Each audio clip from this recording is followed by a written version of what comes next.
I think I have lost count of how many times I've heard YouTubers say that you should cut 400 hertz because that's the muddiness area. So if you cut there, your mix will sound more clear and less muddy.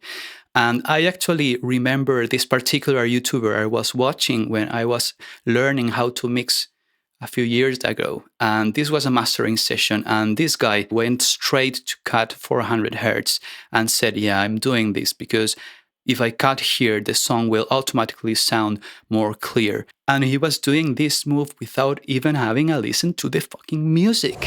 Hello everyone, and welcome back to the channel. My name is Soul of Waves. I'm a Chilean independent music producer. And today I want to speak with you about how we can easily have our songs without enough low mids.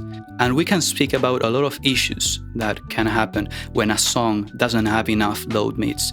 But I want to focus this conversation on two specific subjects. And first is tonal balance, and second is mixing with an intention. So first things first, and if we speak of tonal balance, if we split the frequency range in 4 sections, like in lows, low mids, high mids, and highs, starting with highs, if your mix doesn't have enough highs, it will sound dull, dark, and bass heavy. If you want a mix to sound like that, that's completely fine. But if you end with a mix without enough highs and not noticing it, that's a problem. But we will get deep on this subject a little further. So for now, let's keep focusing on tonal balance. So not having enough highs means a mix is too dark, dull, and bass heavy. If the mix doesn't have enough high mids, it will sound hollow, it will sound weak. And if it doesn't have enough lows, it will sound empty, as if lacking rhythm or the energy that gives rhythm to the music.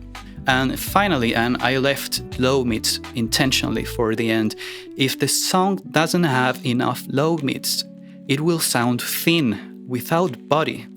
And all of this leads us to the second topic, which is mixing with intention. And this is the important part, I think, because I'm not saying that you shouldn't cut 400 hertz.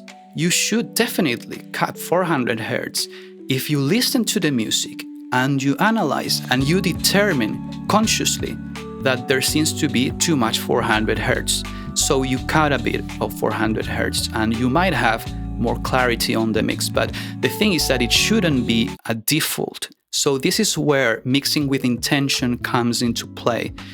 And I'm saying this because based on my own experience, and I can bet that many of you can relate as well, when I started to learn how to mix around 3-4 years ago, at the beginning I was doing what I was supposed to do. I wasn't necessarily doing things with an intention. I was just following advice, and sometimes a bit blindly because I didn't know what to do. So I watched all these guys on YouTube and heard their advice and replicated their advice, hoping to have a result. But as time went by and I started having more experience, I started to move away from just following advice to doing the things that I thought that I should do, trusting more my own judgment and criteria. So I slowly started to develop a mixing approach based on intention, on doing things that I thought that should be done with an intention behind it, with a criteria behind it. So I never did something because I was just supposed to do it, and that's it. I did it because I felt that the song needed that move.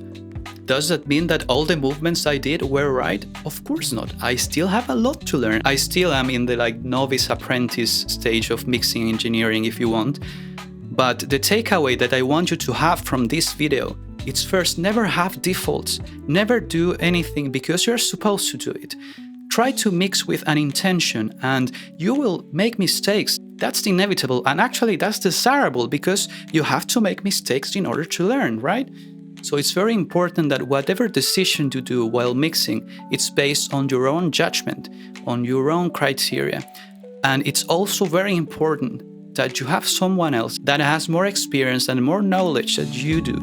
Ideally, a professional that works as mixing engineer or mastering engineer who can listen to your mixes and give you feedback, give you notes. And they will surely see things from a different angle, and they will perceive things about your mixes that you can't perceive yourself, and that will help you so much to improve. I actually think that's one of the best decisions I've ever made since I started producing, mixing, and mastering my own music. So I really hope that this video has been helpful for you. Let me know in the comments if you have experienced any of these things yourself and how did you fix them.